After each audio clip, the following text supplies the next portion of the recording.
पिंकी और दोस्ती दुश्मनी। समीर वर्मा, देखो मेरा घरौंदा कितना अच्छा बना है। पिंकी कपूर, मेरा घरौंदा तुमसे अच्छा है। नहीं, मेरा तुम्हारे से बड़ा है। ये कैसे हो सकता है? तुमने मेरा घरौंदा तोड़ दिया। मैं तुम्हारा मुंह नोच लूंगी। मैं तुम्हारी खोपड़ी तोड़ दूंगा। समीर वर्मा, मेरी तुमसे कुट्टी है। मुझसे बात न करना पिंकी कपूर। पापा जी, आप किसको टेलीफोन कर रहे हैं? अपने दोस्त छपट जी को।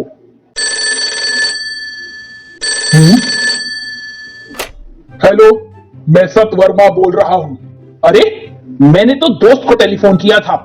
दुश्मन को लाइन कैसे मिल गई? दुश्मन? हाँ, मैं इस तरफ पाल कपूर हूँ।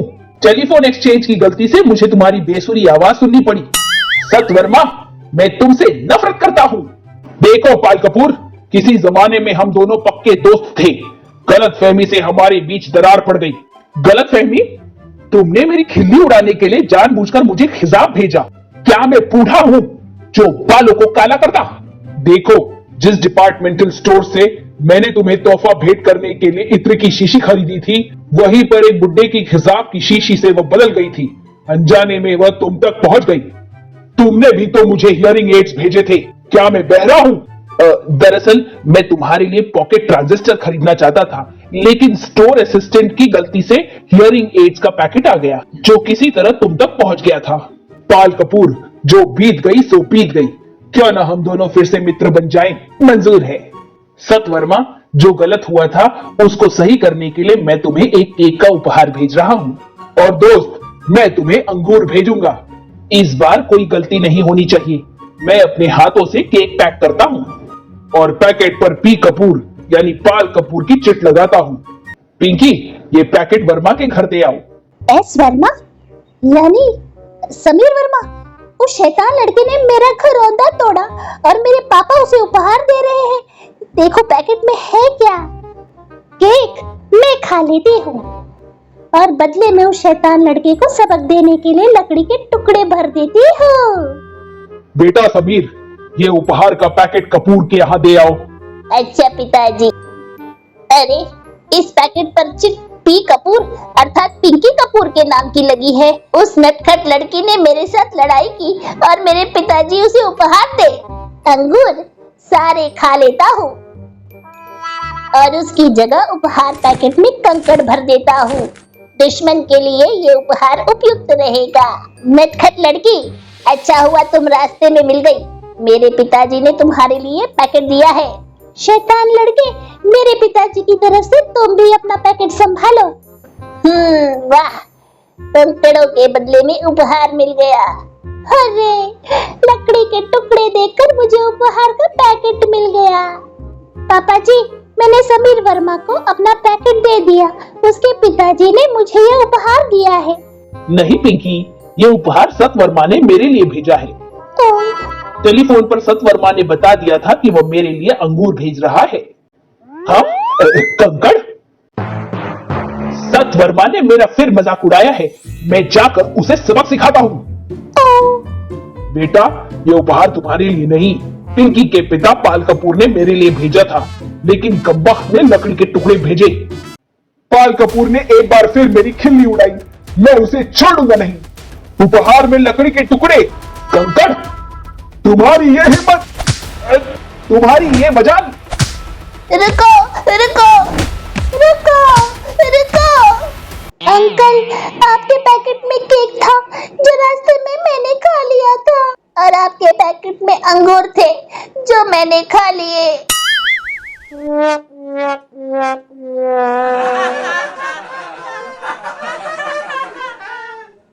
पिंकी और कांस्टेबल राम लुभाया। कांस्टेबल राम लुभाया, रुको। मत रोको, मुझे आज सिद्ध करना है कि मैं एक चौकन्ना सिपाही हूँ। एक लंबे अरसे से मेरी तरक्की रुकी हुई है। पुलिस कमिश्नर का कहना है कि मैं मंदबुद्धि का हूँ, जिसने पिछले 10 सालों की सर्विस में एक भी चोर नहीं पकड़ा। उन्होंने कहा है कि अगर मैं एक चोर पकड़ कर दिखा दूं, तो वे तरक्की करके मुझे हेड कांस्टेबल बना देंगे। इसलिए आज किसी भी तरह से मुझे एक अदद चोर पकड़ना है। रामलू भैया जी, क्या मैं आपकी मदद कर सकती हूँ? पिंकी, तुम अभी बच्ची हो। अगर एक की जगह दो व्यक्ति कोई काम करते हैं तो वो जल्दी होता है। ठीक है। देखो, वो आदमी चोरी करने की नियत से घर में घुस रहा है। पकड़ो उसे। ये पकड़ लिया। बाहर आओ। चलो थाने, कुछ दिन जेल की हवा खाओगे, अक्ल ठिकाने आ जाएगी। लेकिन यह मेरा अपना घर है, बीवी से झगड़ा हो गया, इसलिए वह दरवाजा नहीं खोल रही थी। मैं खिड़की के रास्ते अंदर उसे मनाने जा रहा था। देखो बहन, इसे माफ कर दो और अंदर आने दो। हमसे भूल हो गई। आगे से होशियार रहना चाहिए। बचाओ, बचाओ! लगता है घर का मालिक मुसीबत में है। कोई डाकू घर में घुस आया होगा। क्या बात है? मेरी पत्नी बहुत खर्चीली है। जब मैं बचाओ बचाओ कह रहा था तो मेरा मतलब था पैसा बचाओ। एक बार फिर हमसे गलती हो गई। ख्याल रहे आगे से ऐसा न हो। इस बार मैं चोर को पकड़ूंगा। ये जेल के कैदियों का लिबास है। आखिर कामयाबी हाथ लगी। चलो मेरे साथ थाने। शरीफों के साथ क्या ऐसा सलूक किया जाता है? मैं एक हथकरघा का मालिक हूँ। गड्डी में ज्यादा कपड़ा बन गया था, इसलिए मैंने अपने कपड़े सिलवा लिए। ये ठीक कहता है, इसे छोड़ देना चाहिए। काफी दौड़ धूप कर ली, मेरा घर आ गया है। थोड़ा आराम कर लेते हैं, टेलीविजन देख लेते हैं। अच्छा ख्याल है। अब आप एक महत्वपूर्ण सूचना सुनिए। ये एक चोर का चित्र है जो जेल से भाग गया है। जिसे मिले वह पुलिस को सूचना दे।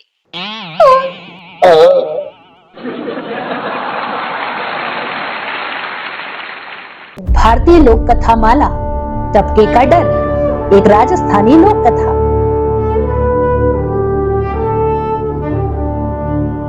सावन भादों का महीना था। बादल घिरे हुए थे। वर्षा से भीगने से बचने के लिए पलटू कुम्हार जल्दी जल्दी कदम बढ़ाता अपने घर की ओर बढ़ा जा रहा था। सारा दिन काम करते ही बीता था, इसलिए थकावट के कारण कुछ झल्लाया हुआ भी था। भगवान, बाहर मिट्टी के कच्चे बर्तन पड़े हैं। बरसात सिर पर है।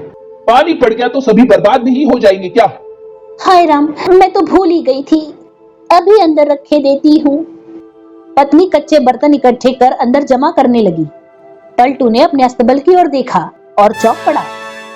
अरे भगवान, अपना गधा कहाँ चला गया? अस्तबल में तो दिखाई नहीं दे रहा। गधा आज दोपहर से ही गायब है जी। मैं तो खोजते खोजते परेशान हो गई। थोड़ी देर पहले ही तो उसे ढूंढकर यहाँ लौटी थी कि तुम आ गए और लगे मुझे डांटने। तो मुझे कहीं का नहीं छोड़ोगी? किसी किसान के खेत में चलता हुआ पकड़ा गया तो वह गधे की पिटाई तो करेगा ही, साथ में हमें भी 10 बुरी भली बातें सुना देगा। फिर क्या करें? जरा मेरा डंडा तो निकाल लाओ। मैं जाता हूँ उसे खोजने। दिन छुपने को है। अंधेरा हो गया तो उसे खोजना मुश्किल हो जाएगा। पत्नी ने उसे एक मोटा सा डंडा पकड़ा दिया। जल्दी लौटना जी, किसी से झगड़ा वगड़ा मोल मत ले लेना। मन में दाव पेच बनाता डंडा संभाले पलटू गधे की तलाश में निकल पड़ा। दिखाई तो दे कमबख्त, वो पिटाई करूंगा कि? अंधेरा हो गया तो जंगल से एक शेर निकलकर शिकार की तलाश में गांव की ओर चल पड़ा। जंगल में शिकार मिलना मुश्किल है। गांव से ही कोई शिकार मार लाऊं। गांव से थोड़ा हटकर ननक धोबी का मकान था। वह शाही धोबी था और महल के कपड़े धोता था। शिकार की खोज में निकला शेर उसी के अस्तबल में जा छिपा। गधे को खोजता पलटू भी उधर पहुंचा। तभी अचानक जोरों की वर्षा होने लगी। सत्यानाश, इस वर्षा को भी अभी आना था। जल्दी से भागकर ननकू के अस्तबल में शरण लूं। पलटू भी उसी अस्तबल में जा छुपा जिसमें शेर पहले से ही छिपा बैठा था। दोनों में किसी ने भी एक दूसरे को न देखा। तभी अंदर से ननकू और उसकी पत्नी की आवाज सुनाई दी। ननकू की पत्नी कह रही थी, हाय राम, कितनी तेज बारिश हो रही है। ऐसे मौसम में जंगली जानवर भी तो गांव की तरफ निकल आते हैं। हाँ, शिकार की तलाश में जंगली पशु गांव की ओर निकल ही आते हैं। तुम क्यों डर रही हो? हमारा पड़ोसी आज शाम ही बता रहा था कि एक शेर अक्सर गांव के आसपास शिकार की तलाश में घूमता रहता है। घूमता है तो घूमता रहे, हमारा क्या बिगाड़ लेगा। तुम बात को समझते तो हो नहीं, पहले ही टांग अड़ा देते हो। सुनो, हमारा घर गांव से हटकर है ना, हमें शेर का ज्यादा खतरा है। अरे ये क्या शेर शेर की रट लगाई जा रही हो। मुझे किसी शेर का डर नहीं, डर है तो सिर्फ टपके का। अस्तबल में छुपे शेर ने सुना तो चौंक गया। टपका? कौन है ये टपका? जरूर मुझसे ज्यादा ही बलवान होगा, तभी तो धोबी मुझसे नहीं टपके से डर रहा है। ननकू की बात सुनकर पलटू भी मुस्कुरा उठा। वाह ननकू भाई, तुम्हें शेर से डर नहीं लगता और टपके से डरे जा रहे हो। तुम्हें डर है कि बूंदों के टपकने से राजा के धुले वस्त्र खराब हो गए तो वो नाराज हो जाएगा। अचानक बाहर बिजली चमकी। अंधेरे में शेर का हिलता शरीर पलटू को दिखाई दिया, जिसे उसने अपना गधा समझा। अच्छा, तो तू यहाँ छुपा बैठा है कमबख्त। ठहर, अभी तेरी खबर लेता हूँ। पलटू ने अंधेरे में अपना मोटा डंडा तेजी से घुमाया, जो सीधा शेर के माथे से जा टकराया। डंडा लगते ही शेर उछलकर खड़ा हो गया। ये जरूर टपका होगा, कितनी करारी चोट है जालिम की। भागो! शेर भागने को हुआ, पर तभी पलटू उछलकर शेर की पीठ पर सवार हो गया। बाएं हाथ से उसने शेर का एक कान मजबूती से पकड़ लिया और दाएं हाथ से ताबड़तोड़ 2-3 डंडे उसके मुंह पर जमा दिए। भागता कहाँ है? आज तेरी वह गद बनाऊंगा कि कभी भागने का नाम न लेगा। मारे गए, आज ये टपका मुझे नहीं छोड़ेगा। अब क्या करूं? शेर और भी तेजी से भाग छूटा, लेकिन पलटू एक होशियार सवार था। गधे की सवारी रोज ही किया करता था, इसलिए शेर के भागने से वह गिरा नहीं। दौड़, खूब तेजी से दौड़ बेटे, कभी तो थकेगा, तब देखूंगा। हे भगवान, आज इस मुसीबत से छुटकारा मिल जाए तो फिर कभी गांव की ओर मुंह भी नहीं करूंगा। पलटू ने भागते शेर की पीठ पर चढ़े चढ़े उसे 3-4 डंडे और जमा दिए। आज तेरी सारी हेकड़ी निकाल कर मानूंगा। खुद को राजा समझने लगा है, खूंटे पर बांधकर 3-4 दिन भूखा रखूंगा तो चांद तारे नजर आ जाएंगे। मेरे प्रभु दया कर, यह तो मुझे बांधकर भूखा मारने का इरादा कर रहा है। अचानक बिजली चमकी। तेज चमक में पलटू ने शेर के बालों की पीली पीली धारियां देखी। हे ईश्वर, ये तो शेर है जिसे मैं अपना गधा समझकर पीट रहा था। ये मुझे जरूर मार डालेगा। हाय, अब जान कैसे बचाऊं? बिजली फिर चमकी। शेर के पीठ पर सवार पलटू ने सामने एक विशाल बरगद के पेड़ को देखा, जिसकी शाखें नीचे तक लटक रही थी। अरे हाँ, आ गया उपाय समझ में। जैसे ही शेर बरगद के पेड़ के पास पहुंचेगा, कूदकर पेड़ पर चढ़ जाऊंगा, फिर सारी रात पेड़ की किसी मोटी शाख पर बैठकर बिता लूंगा। जैसे ही भागता हुआ शेर बरगद के नीचे से गुजरा, पलटू ने उछलकर बरगद की एक मोटी जड़ पकड़ ली और उसके सहारे ऊपर चढ़ गया। बाप रे, जान बची तो लाखों पाए। पलटू और ऊपर चढ़ गया और पेड़ की एक कोटर में छुपकर बैठ गया। कुछ दूर जाने पर सरपट दौड़ते शेर को एक बंदर ने देखा। अरे, इस जंगल के राजा को क्या हुआ? ये तो यूं दौड़ा जा रहा है जैसे मौत इसका पीछा कर रही हो। उसने आवाज लगाई। अरे रुको रुको वनराज, क्यों इस बुरी तरह से भागे जा रहे हो? क्या जंगल में शिकारी आ गए हैं? शेर रुका, इधर उधर देखा। शिकारियों से भी ज्यादा खतरनाक बला, बड़ी मुश्किल से उस बला से पीछा छुड़ा पाया हूँ बंदर मामा। अच्छा, ऐसा कौन सा जानवर जंगल में आ गया है जिससे हमारे वनराज भी भयभीत है? उसका नाम है टपका, बड़ी खतरनाक बला है। बंदर टपके के आम को टपका समझ बैठा। तुम भी अच्छा मजाक कर लेते हो वनराज। भला टपके से भी क्या डरना, ऐसे टपकों को तो मैं रोज ही खाता हूँ। मैं मजाक नहीं कर रहा बंदर मामा, वह टपका बहुत भयंकर जानवर है। आह, डंडे मार मार कर मेरा सारा थोबड़ा सुझा डाला है कमबख्त ने। शरीर का पोर पोर दर्द कर रहा है। ऐसा? मुझे बताओ कहाँ है वह टपका, मैं अभी तुम्हारे सामने उसकी चटनी बनाकर दिखाता हूँ। बंदर ने डींग हाकी। शेर डरते डरते उसे बरगद के पास ले गया और दूर से ही उसे बरगद की ओर इशारा करके बताया। थोड़ी देर पहले वह इसी पेड़ पर चढ़ा था। तुम देखते रहो, मैं अभी उसे ठिकाने लगाता हूँ। बंदर पेड़ पर चढ़ गया और इस जाल से उस जाल पर कूदता हुआ टपके को खोजने लगा। फिर वह उसी कोटर के पास आ खड़ा हुआ जिसमें पलटू छुप के बैठा था। मैंने सारा पेड़ छान मारा, इस पर तो कोई टपका नहीं है वनराज। लगता है मुझे देखकर डर भाग गया। कोटर में छिपा पलटू वाकई डर रहा था। ये बंदर जरूर मरवा के छोड़ेगा। अगर इसने मुझे देख लिया और शेर को बता दिया कि मैं एक साधारण मनुष्य हूँ, तो शेर का डर खत्म हो जाएगा, फिर वह मुझे जिंदा नहीं छोड़ेगा। बंदर की पूंछ कोटर के अंदर पहुंच रही थी। अचानक पलटू के मस्तिष्क में एक विचार कौंधा। इस बंदर को भी थोड़ा भयभीत करूं, तब ये यहाँ से टलेगा। पलटू ने बंदर की पूंछ कसकर पकड़ ली और लगा उसे भीतर खींचने। बंदर एकदम भयभीत हो गया। उसने पूंछ को छुड़ाने के लिए आगे की ओर जोर लगाया। अरे छोड़ मेरी पूंछ छोड़।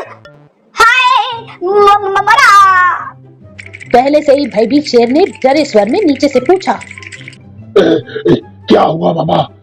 क्या तुम्हें भी टपके ने पकड़ लिया? बंदर ने आगे की ओर जोर लगाया। पलटू ने पूंछ और कसकर थाम ली। हाय रे, मार डाला, बचाओ।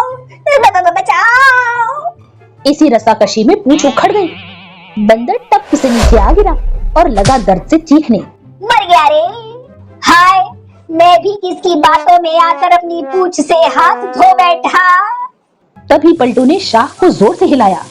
बंदर और शेर दोनों ने चौंक कर ऊपर की ओर देखा। भागो, वो फिर आ रहा है। दोनों सरपट भाग लिए। कुछ दूर जाने पर दोनों ने दम लिया। शेर ने पूछा, मैंने तुम्हें पहले ही बताया था कि वह बहुत भयंकर जीव है। उफ, नाम भी कितना भयंकर है उसका, टपका।